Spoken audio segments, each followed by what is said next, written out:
There is a saying among the Kurds, no friends but the mountains. For indeed, the world has scarcely noticed when century after century, conqueror after conqueror has driven these once nomadic tribes deep within their beloved mountains to preserve their culture, their language, and their lives.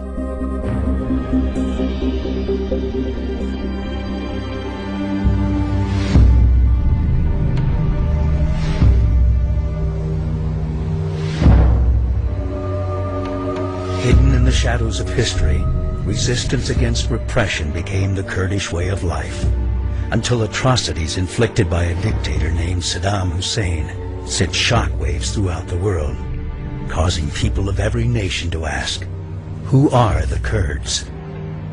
For many, awareness arrived on Bloody Friday in March of 1988, when Saddam dropped poisonous gas on the Kurdish city of Halabja, killing 5,000 within minutes, followed by 7,000 more as the bombing continued for days.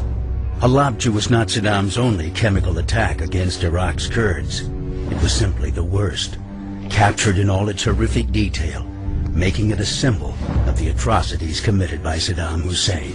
Saddam's tried to wipe the Kurdish people from the face of the earth. The people in Kurdistan, they are so happy because of the liberation and because now they can live in peace and free. To trace the history of the Kurds, one must begin at the beginning.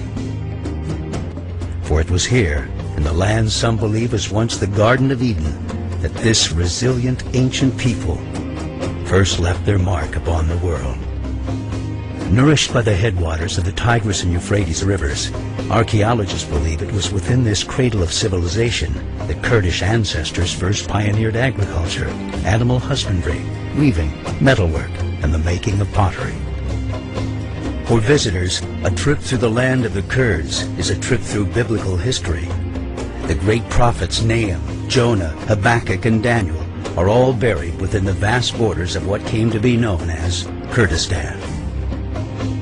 The city of Ahmadiyya still stands, marking the place many believed wise men, known as Magi, began their journey to follow a great star that appeared in the sky. As centuries passed, these tribes would fall to the forces of Alexander the Great at the Battle of Gaugamela, and later rise to their zenith as traders along the legendary Silk Road. In time, the Mongol hordes would make them prisoners, followed by the Ottomans, who would make them princes.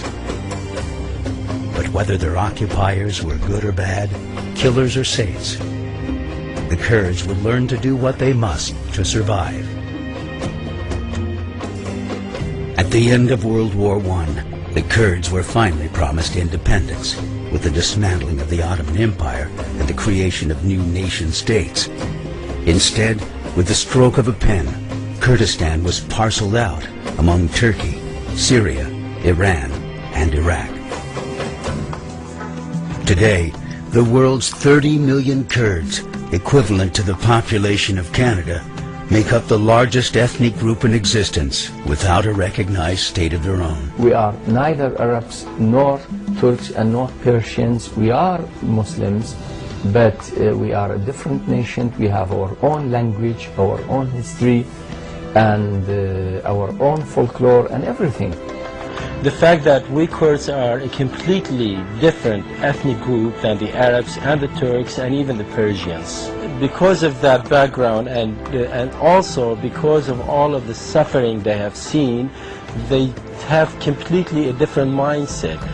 At the time when the central Iraqi regime, before the toppling of Saddam Hussein, was busy with creating weapons of mass destruction, we were busy planting trees and creating new classes at our universities and opening new departments and building centers of education for our children and for our youth.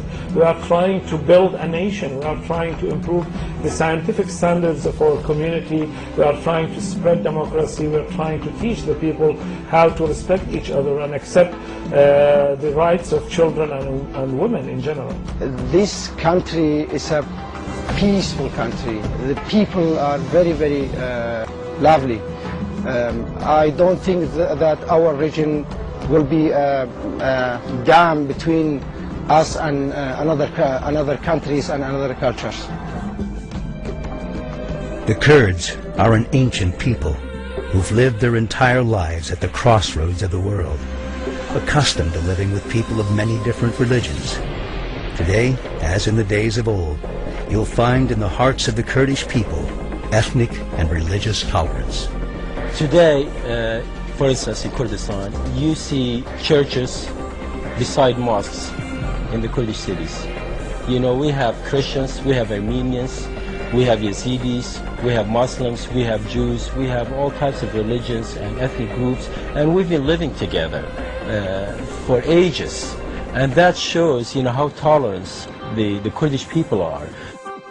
In the cities of Kurdistan, you'll see not only Kurds, but Arabs, Turkmen, Assyrians, Armenians, Chaldeans, Shia, Sunni, all living peacefully side by side, because this is who they are.